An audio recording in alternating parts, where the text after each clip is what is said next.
Hey everyone, Mr. Happy here, and welcome to Mondays with Mr. Happy, aka Mr. Happy Mondays, a weekly Q&A show where you ask me questions and I answer them. If I look tired, I am. Just woke up from like a 4-hour nap because I spent the weekend in Vegas this last weekend. And I've only got like 4 hours of sleep the night before my flight because I decided to book a 6 a.m. flight for whatever reason.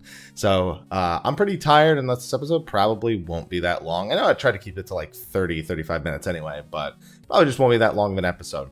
Before we get started with the Q&A, of course, thank you to our patrons. Of course, we have the scrolling list, which is I've probably got going already at this point. And of course, we have our patrons of Darkness, Khuja on Jenova, and Kurenai Oni. So thank you everyone who's been really watching Mondays with Mr. Happy. It's very unusual for me to have as many views on Mondays with Mr. Happy every week like we have ever since Shadowbringers launched, or even right before that. So again, thank you to the patrons for supporting, and thank you to all of you watching. But with that, let me get this done so I can go eat dinner and go back to sleep because I'm really tired.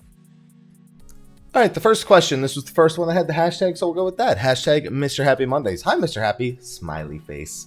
I finally cleared Eden Savage Resurrection through the Party Finder, which is awesome since it took some time to clear. Is it normal for Savage content to only give the Book of Resurrection? I find it quite odd. There's no loot after clearing content that's quite difficult. Is this normal? It sounds like you joined what is called a zero chest party, meaning that at least 4 members of the party had already cleared it for the week, and thus there was no loot for anyone to be eligible for. If you haven't, I actually did a video regarding loot throughout the various pieces of content. Although Savage has, of course, given us all coffers, it still defines what is the loot rule for all different forms of content, from dungeons to EX trials. And it might be something you want to watch, because there might be some other I guess loot rules that you're not entirely aware of when it comes to the different forms of content. We will be getting a 24-man in 5.1, and that has its own set of loot rules, which is a little bit different than Savage's, even though it still has weekly lockouts. But that is normal. Yes, if you joined a zero chest group, then you would only get a Book of Resurrection. Everyone who qualified would get it, and not the people who had already previously cleared. Otherwise, there would be loot in a treasure chest, and in the case of Eden Savage Resurrection in particular, there would be 3 pieces of loot. You could even get 3 of the same coffer if it really came down to it. So hopefully that answers the question. On to the next one. Hashtag Mr. Happy Mondays. Hello. Hi. I missed the hello last time, so lolly ho. Appreciate that. Don't have the same energy, seems you do, but you know what? I'll take it. What makes a good FC in your opinion? It's a pretty broad question. I think management is a big thing that's kind of underappreciated in free companies, because ultimately guilds, link shells, everything, there has to be some sort of medium that can quell things that maybe get a little bit out of hand when it comes to that kind of stuff. And a good free company in particular usually has things like the ability to put together rosters or organize events, or again, moderate who's actually there and what they're saying, and if it's considered toxic for the environment of everyone involved. So there's a lot of elements that go into FCs, and that's why I don't find that I can lead one. I just don't have the time to really deal with the individualities and the individual little things that you have to do. And then of course, obviously that's why a lot of FCs build a system. You have someone who's in charge of the guild chest, you have someone who's in charge of the roster, someone who's in charge of moderation. And I think those are the best FCs, the ones that can take all those elements together and do them successfully, because it is a very, very difficult job to do. And when sometimes one person has to take on all those roles because they just haven't, I guess they don't have the trust there, I suppose, then that also plays another role. And there's so many things that go into it. But I think the most important thing is whether or not an FC is good for you. If the FC, oh my god, Aloha just took a massive shit. I knew it was in the litter box, but holy moly, I'm gonna have to take care of that before the next question. Oh my, Aloha! That's why you were here for like an hour and you decided to, holy dude, I'm proud of you, buddy. Anyway, but you gotta make sure you find an FC that's right for you, what you're actually looking to achieve in the game, and make sure the FC's goals actually line up with what you're trying to do. On to the next one. Hashtag Mr. Happy Mondays. Hey, Happy, how you doing? Tired. I don't even want to do the whole spiel. This is about tenacity. Oh, that's fun. Why is it almost word for word the same as determination, but it's considered better to meld determination? What went wrong with the stat? Why does SE keep it around if it's hated ever since inception? Kind of sort of 3 questions, but still one. Since Happy probably mentioned it 2 years ago, and the answer is the same because he's done nothing about it, I'm open to community answers.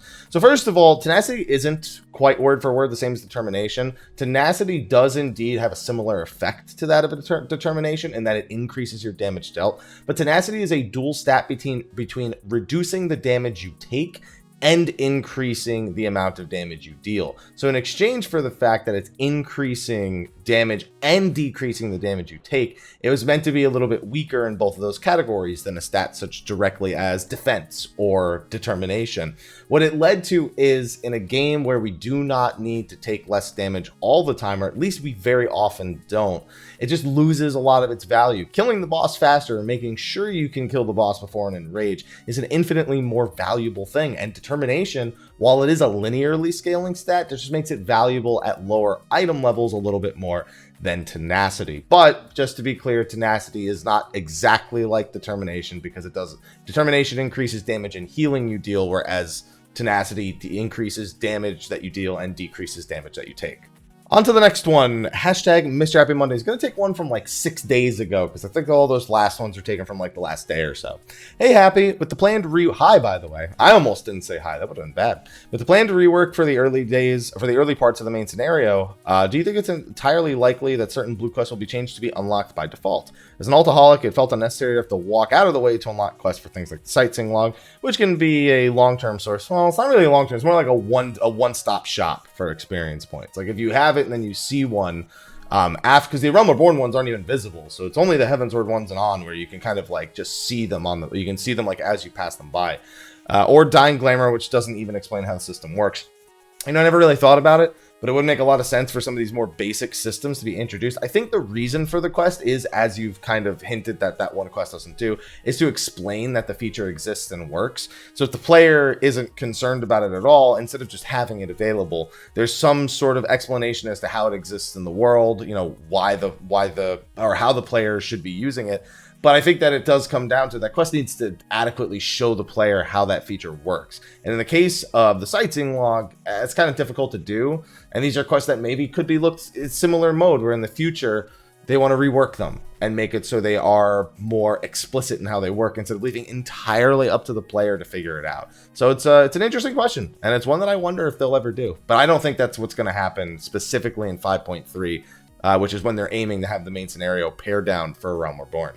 All right, let's take one that doesn't have the hashtag, because they're still asking nicely. Hey, Mr. Happy, hope Vegas is good times. It was good times. I've got some stories from that, but you'll probably have to tune into the live stream to get much of that. If not, maybe on a State of the Realm here or there. Hello to you too, by the way. I'd like to ask a question about mouse over macros for healing. I know the issue with macros not queuing and losing GCDs over time. Is this enough of an issue that mouse overs are not used by healers in current Savage progression? I think regardless of a lot of the drawbacks that macros actually bring to the table, there are enough warrants to actually be willing to suffer through that, as long as the player is adapted to them. Yeah, you may lose like 0.01 or 0.05, or you may lose like 10 milliseconds or 50 milliseconds occasionally, because you're not used to it entirely, but eventually people do very much get used to it, and people spam press skills enough as it is, where odds are the losses you'll incur over a long-term fight for things like mouse over macros for healing are not that bad. It should be okay. I know plenty of people who mouse over macro all their heals. They go through Savage, they beat it week 1 on top of that. I know people who click skills who are better raiders than people who don't click skills. So there's a lot of times where the stereotypes about specific things, such as macros or even manually clicking certain skills, kind of get overshadowed by how intelligently the player is actually using said buttons or said skills. And it's actually a topic that I kind of want to do one of those happy thoughts videos about, just because I think it's a really interesting thing. I see a lot of comments in a lot of the videos that I make about things that are very much min-maxy things that you may see people doing, and you may be wondering why. But for your question in particular, if it is the best way for you to heal, then as long as you are accustomed to it and you are efficient on it, that's really all that matters. All right, next one. Hashtag Mr. Happy Mondays. Hey, apps. First question of the expansion. So I have a Bear of Dark. I know exactly who this is then.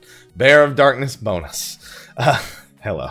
The question is actually about gathering classes. Right now we have 3. Oh, I can already see where this one's going. Right now we have 3 gathering classes that serve the 8 crafting classes, but they don't really help the class equally. Leatherworker, alchemy, and culinarian, especially if a lot of mats that can only be gathered from killing mobs. Shadowbringers or retainer ventures. Don't forget about that. Shadowbringers help with the use of bicolored gemstones, but it's still an issue for older areas. Do you think they should add another gathering class like Forger to gather skins, meat, and other parts of the mobs? Do you think gemstones fill that gap well enough going forward? I'm feeling gemstones going forward will fill that gap. The amount of drops that mobs actually have in Shadowbringers is like you may see like one item and like 1,000 kills, because bicolored gemstones are pretty much the entirety of the stock for a lot of those items. You also have things like desynthesis and whatnot. There's always other sources. It's just a matter of how much the player can use those sources in a given period of time. Bicolored gemstones, you know, you're gated by the number of fates that you're able to complete, which, to be fair, is usually not much of a gate at all, but it is one. And then on top of that, you have, you know, retainer ventures. I mentioned that is an alternative for those lower level materials, but, you know, you have to have the retainer already leveled. You can only do one every hour, and that's assuming you're not doing the exploration ones where they go out for 16 hours. So there are elements there that kind of gate those things.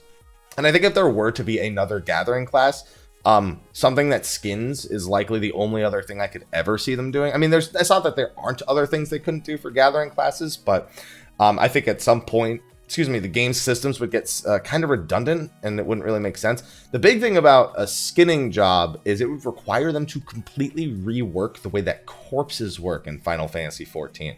And we know that going back to code that originates from A Realm Reborn, that can be it's probably a hell of an undertaking, I'd imagine, because they also change the rules and the loot. Like there's things they do every expansion that, like, I'm sure changes the way that monsters kind of interact when they die, just because they naturally interact differently with the game in the various zones as a whole, whether there be flying involved or the loot changes in Shadowbringers.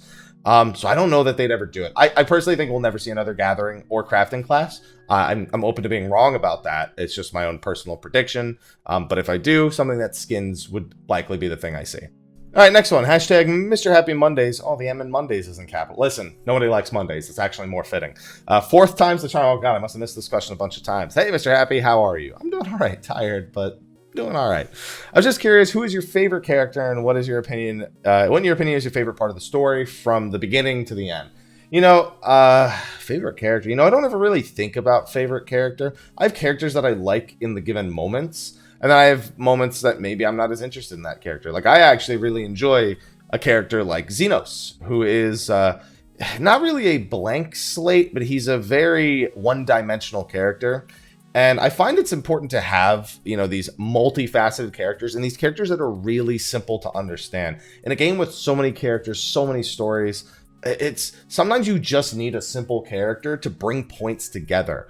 And having this single-minded villain that you can always tell what their main motivation is, and anything they do that is getting them to that motivation, they kind of just mold around it, or everything else molds around them. Because all these other things are super complicated or have these multiple angles and secrets and all that. And this character has one definitive goal.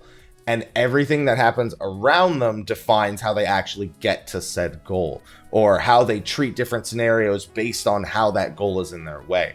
So while some people don't like Xenos for his raging boner that he has for the Warrior of Light, I actually enjoy having that one-dimensional character because it's a very big palette cleanser compared to all these characters that just feel like they want a million different things to happen a million different ways.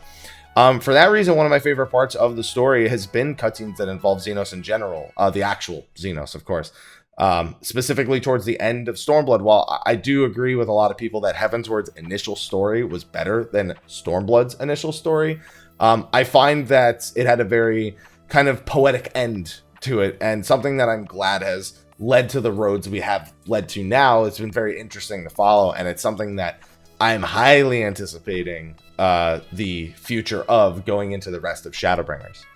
Alright, next one. Lollyho, Haps, hashtag Mr. Happy Monday. See, unlike the last one, none of yours is capital. So, I can tell how much people care about Mondays. Not the show, I mean the day of the week. Been viewing for a sec, but first question. Do I give out bonuses for that? If so, I hope your vacation was great. Thank you. The question is probably dumb. I mean, we all have our moments. But I thought, why not throw it out there? I was wondering if you had any advice on ways to find groups to do EX Primals. The Party Finder hasn't been great so far, so I can already tell my answer to this is not going to be what you want it to be. Not that it's going to be like rude or anything, but it's going to be different than the question I think you're actually asking. I wouldn't say I'm a hardcore player, probably more casual, but it would be nice to find a group that's willing to grind through tougher stuff. I was in FC previously and had pretty meh experience, so maybe try that again. Regardless, thanks for putting out great content. My boyfriend and I watch regularly. Thank you. I think a lot of it is you kind of already hit the nail on the head. The Party Finder is hit or miss. and thus some would consider it not a reliable option. Once you've beaten an EX Primal, Party Finder becomes incredibly reliable. You know, people set duty completion, you can join specifically those groups, and while yeah, you're still going to have some flounder around and wipe and whatever, I think it's about what you make of the experience in the Party Finder. You know, if you ever tune into my live stream when I join the Party Finder for anything, if it's something that's like complete strangers and you know, not a pre-made group, you know, I just take the little imperfections that might seem frustrating to some and I turn them into experiences for myself, things that I see, I learn, I can reference, you know, mistakes people make, how things can go wrong, people who are not necessarily capable but are improving. So you can see there's all these, it's almost like the Party Finder is almost like people watching in a sense. You know, all the stories you hear about it end up, you know, leading to, you know, you have some that tell stories like this. You have some who talk about how they had this amazing group that went for, you know, the 10 easy runs to get everyone got their weapon. It's such a melting pot of personalities that you're going to have bad experiences, good experiences, hilarious experiences. And I'd say that you don't want any of that. You want success. And so the Party Finder is probably not going to be the right option. Getting that first clear though, if you could just get that, I guarantee you'll find the Party Finder is about 80% okay for extreme primals in particular.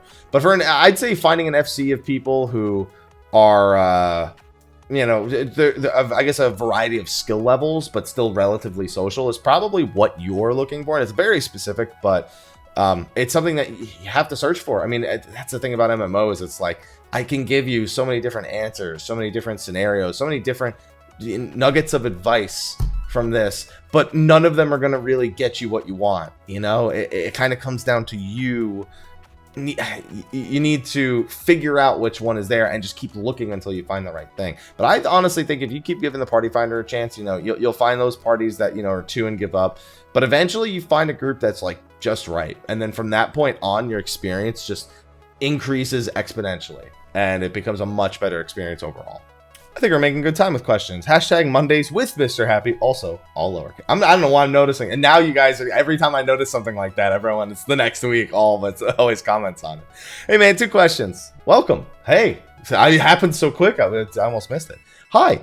Quick and easy one being, what do you think the quickest method is from 69 to 71 bump before you can use trusts, mainly for DPS? I think if queue times are your concern, technically Heaven on High is still an acceptable way of doing 70 to 71. If queue times are not a concern, then in that case, Castrum Abania would be a very, very good option. It would burn through some of your rested before 71, but shouldn't really matter in the grand scheme of things when you're just trying to spam dungeons and stuff for leveling anyway. And then you have some options like Fates. You know, if you haven't done your challenge logs yet for the week, getting those, you know, complete 5 and complete 10 Fate rewards while also doing the Shadowbringers Fates and buying bicolor gemstones, which you can then buy materials with, which can then be used for crafting or can be sold. I think it's a pretty valuable way to go about doing 70 to 71. But luckily, there's a ton of options. You can even go back, do Beast Tribe dailies, daily hunts, do other challenge logs like Duty Roulette. You could just do roulettes from 70 to 71. The main scenario roulette plus like leveling, and then I think maybe alliance roulette to top it off. I don't know the exact amount of experience you earn from main scenario. Would be enough. That would be enough for 70, 71, and you could literally do that once a day. It would take like an hour and a half, but you know, it'd still be pretty good. As for the second question, you've been getting into Dancer. The rotation is nice and not too hard to understand. However, I find myself uncertain on timing of using the step. Should I be loading or using technical as much as I can, then standard, then wait for it to run out, then standard? Should I be treating standard step like a dot and letting it run as much as possible? No. So you should be doing standard step pretty much on cooldown. Now, that's a very basic way of looking into Dancer. There are ways to completely optimize upon standard step usage, determining how many flourishes you have, how much DPS you'll do over the next 2 GCDs if you delay the standard step. A pretty common thing is that if you are close to cap on your Esprit, then the 2 saber dances you could do would be better than a standard step. But you also have to, you know, do that versus burst windows. Like, is there a trick attack coming in like 3 seconds? Could you prepare the standard step now, hit the standard step during the trick, and then get both those saber dances during the same time? Dancer is a job that it's super intuitive and basic, and it almost feels so basic that you think that you're doing something wrong, kind of like you're saying here. And it comes down to those little optimizations, looking at trick attack windows, battle litany windows, any sort of little damage window to take those abilities that you're storing up and saving and using them, and not just waiting for your own technical. But standard step you should be doing almost entirely on cooldown, learning the little nuances of when it's better to use your GCDs versus using standard step, or things that eventually come with experience. And technical step you should be trying to use close to every 2 minutes, every time it's available. You should be doing technical step followed by the devilment after the fact. And this is a very, again, crude way of talking about it because it's not like, that's not how it goes in actuality, but those two skills are always used near each other in tandem. And yeah, I really got to do an updated video on Dancer, is all that you're reminding me. Because the first one, again, that I did was very crude, and the rotation is something that's very basic. It's something players should be doing kind of at a base level, and then you can improve on it by looking at the little min-max optimizations that come later. But yeah, as long as you're doing that, and as long as you make sure you don't use technical step when a boss is going to be jumping in a few seconds. Like, if you know a boss is about to jump and become untargetable, and that 5% damage increase and the devilment, the crit direct hit rate are going to go completely to waste, then hold it for a few seconds. If you know that, you know, party members are going to be completely separated from you because of mechanics, and you're going to miss half the party with technical step, hold it for a little bit. If you know that if you mistime it and the boss jumps in the middle of it and won't become available again, then you screwed up. You should have held it. So a lot of the stuff's a little intuitive, and these are skills that translate to a variety of jobs, not just Dancer, but for Dancer it's very particular in the ways that you have to consider when to actually use these dances. But hopefully you got the basics out of that, and I really should do an updated Dancer video that talks a little bit more about these specific intricacies of the job. All right, I think I'll do like 2 or 3 more. I know there's so many more questions. I've barely scraped the surface of how many questions there actually are. But, you know, I got to draw the line somewhere, and I'm a sleepy boy. So, hashtag Mr. Happy Mondays, all caps, well, on the beginnings of it. Anyway, hey, Happy. Hi. Hope you're doing well. Doing all right. I've never asked a question before, but I've watched for years. So, after running Castrum Meridianum 10 or more days in a row, that's why I don't do the main scenario roulette. I could never tolerate that. I started thinking about the main scenario roulette as a concept. Since A Realm Reborn, the game has shied away from 8-man main scenario dungeon content. My question is, do you think the devs will ever return to it? It'd be better to flesh out the main scenario roulette, and honestly, I see a lot of potential for 8-man mega dungeon style content, even if it's not tied to the main scenario. Do you think the devs might ever turn back to this concept? There's something they hate that they did, i.e. tying Scholar and Summoner together, having an offhand slot, etc., and a dead concept within the game. The answer to your question of, is it a dead concept, is yes. So the answer to the first question, will they ever do it again, is a very hard no. They've been very clear that a lot of the decisions they made in A Realm Reborn, they regret later on. So much so that the main scenario roulette has been considered to be not something that's something that they make doable. Not even the roulette, I'm sorry, the 2 dungeons that are part of the main scenario roulette, they've already talked about making them doable with like 4 people or trusts or something along those lines, so that people can do them, because they've been nothing but an annoyance. You know, they don't reward gear, which I say is really a big thing. They're long. You have a mix of people who want to do it really fast, a mix of people who want to watch the cutscenes. They pretty much just clash in every way imaginable from a design standpoint, and they've caused nothing but headaches for the developers. Even the main scenario roulette, you either are willing to do it and pay no attention to it whatsoever just for the sake of earning experience points, or you stay like, or you're like me, and while you know you could totally do that and just not pay attention to the game, that's not the way you want to spend your time. You'd rather spend your time in the game, playing the game, as opposed to ignoring the game. So it's a dead concept, and honestly, it's one that they will probably undo within a certain period of time.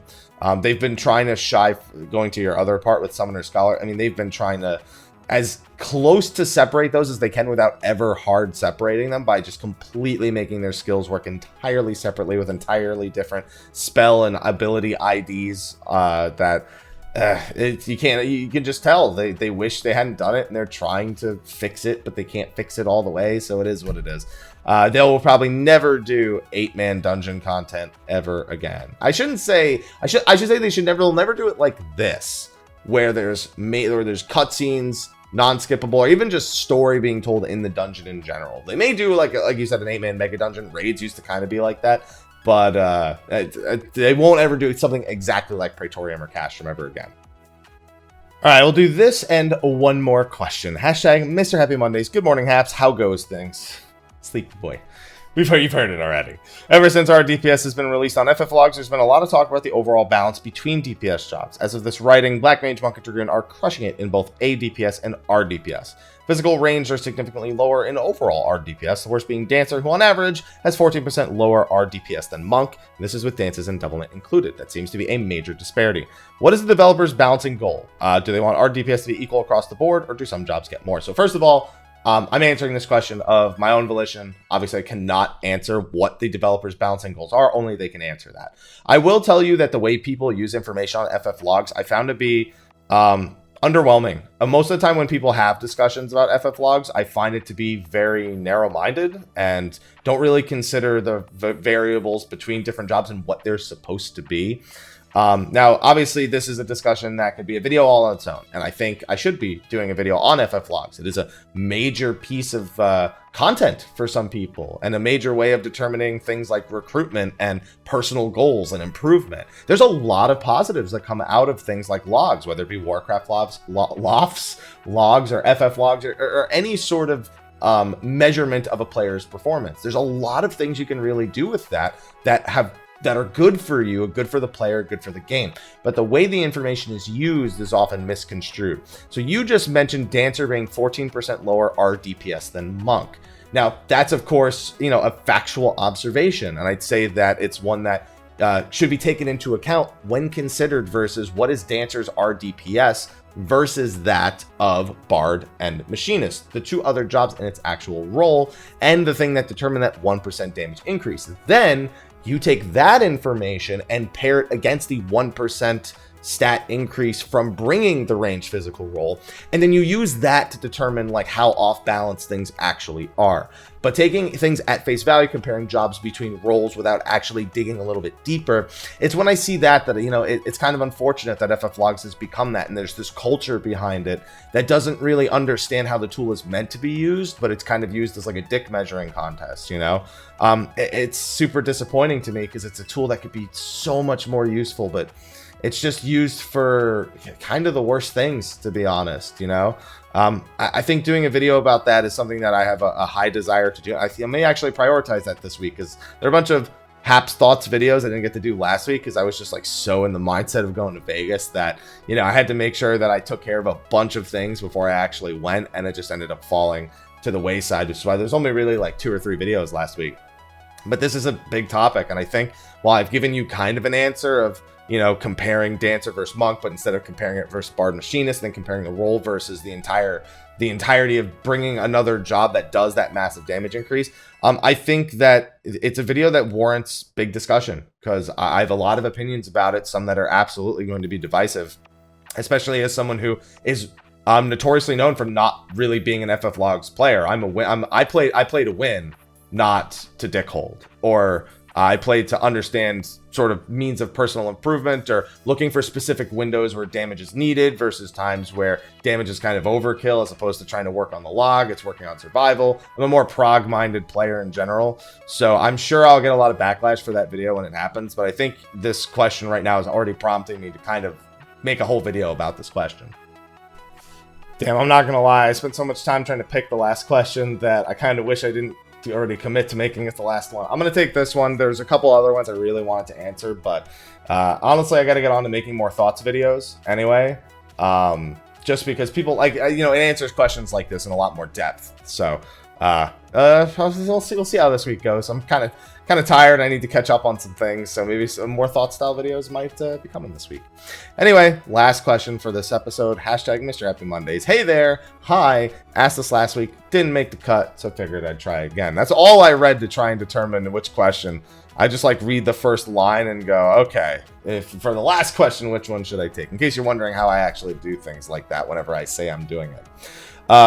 What are your thoughts on expansion-specific legacy servers? Not 1.0, though. These have a version of the game from the end of each expansion and the base game preserved on it, so players can go back and experience how things were at the time properly.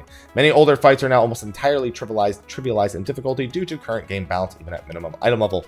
Even still, the game feels different to play now. In a lot of cases, I know many people intended to see things the game like 2.x or 3.x. For instance, a lot of newer players I know are shocked at how things such as Glamour Prisms used to work. I mean, they still kind of work the same way, it's just there aren't like 8 different kinds of them. Even though a lot of things have been improvements overall, there's still something interesting about taking a step back in time just to see. Obviously, old server issues like Titan hard landslides and tiny twisters can't be replicated. Wouldn't be fun to step back into those old systems. Note, I don't think, I like how there's this note at the end I almost didn't scroll down to. I don't think Square Enix would ever do this, and you're right, they wouldn't. There's a lot of resources just to experience something at its original form when you've missed the boat. Trying to preserve that feeling, and the way things were in the past, it's like people need to, in my opinion, again, this is not something that's definitive, and if you don't feel this way, of course, that's perfectly fine. I feel people, especially people who have been playing video games, and I'm sure in other aspects of life, the video games are the thing I'm most familiar with. There's this desire to preserve things as they were and not look to how things will be in the future. Now, there are, of course, cases where I find this is a completely reasonable way to feel. Obviously, systems like loot boxes and skins and stuff like that. I would love to go back to the days where, I felt okay purchasing a game that was 15 to 20 hours at full price, and then I got the full game and that was the end because it was fun. I kind of replicated that feeling with Devil May Cry 5, which obviously they did do like little tiny things like selling skins, and they even offered red orbs as a convenience thing, which anyone who had even watched a single YouTube video would have never bought those damn things. But, that used to just never even be a thought in my mind. And while it's easy for me to resist things like that, it's not always easy for other people. So when you talk about this idea, I don't even just think about 14. I think about games in general. Preserving the old, for me, is something that just... There's this thing of like wanting to be stuck in time, in a sense, and this is a huge discussion. I should have maybe not taken this question, because I could go on for this about an hour. I mean, you've already answered. No, they won't ever do it. I don't think they should do it. I think there's a lot of reasons why you wouldn't want to do this, not the least being then you need to have enough people playing said server to even put the content together. People aren't interested in it now. The number of people who are interested in going back in time to do it. And keep in mind, you're also just suggesting having servers preserved like that. It means you need to do things like preserve, the tombstones, that data, the weekly cap, stuff that's just been removed, deleted. It's so much effort for what is effectively nothing. And I know it doesn't sound like nothing because of the way you describe it, but it is effectively nothing. Now, obviously, that's going to raise questions about how I feel about Classic WoW, and I will be playing Classic WoW, but I am of the opinion that it's gone. What you wanted to feel before, what you're thinking about feeling now, this desire to experience content at its original form, it's gone. I mean, even if you were to play something that was an exact replica of it, that same feeling is still gone. Because it's already been done, it's already been revealed, the mysteries and the secrets and the puzzles, they've already been solved.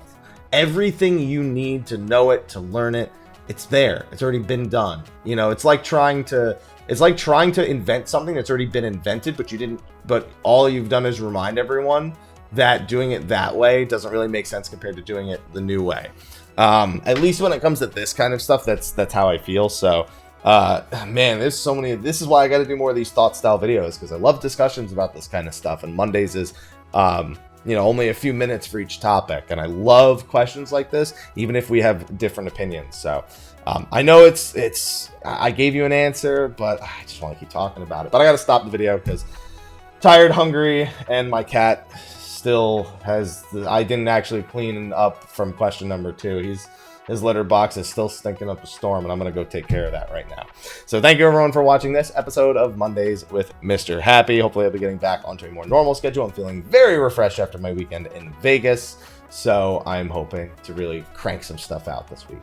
But thank you, everyone, for watching, and thank you to our patrons of darkness. You guys have been awesome with Mondays with Mr. Happy. It makes me kind of want to start doing more weekly shows like this that are more on discussion point, something that I can definitely do, take a question a week that I get from Mondays with Mr. Happy and go really dive into it. Like I said, those happy thought style videos, but instead of just trying to push them out like daily videos like that I may or may not actually get around to, pushing out topics like this and making them more regular, I think would be a lot of fun. So let me know what you think of that idea of taking certain topics from Mondays with Mr. Happy and presenting them as entire videos in themselves, even if I've already answered them on this show itself. Be sure to like, favorite, subscribe, and share, and ask your questions for next week, because you never know, it might be part of a new show given a couple weeks. But anyway, thanks for watching. I'll see all of you in the next video, and until then, take care.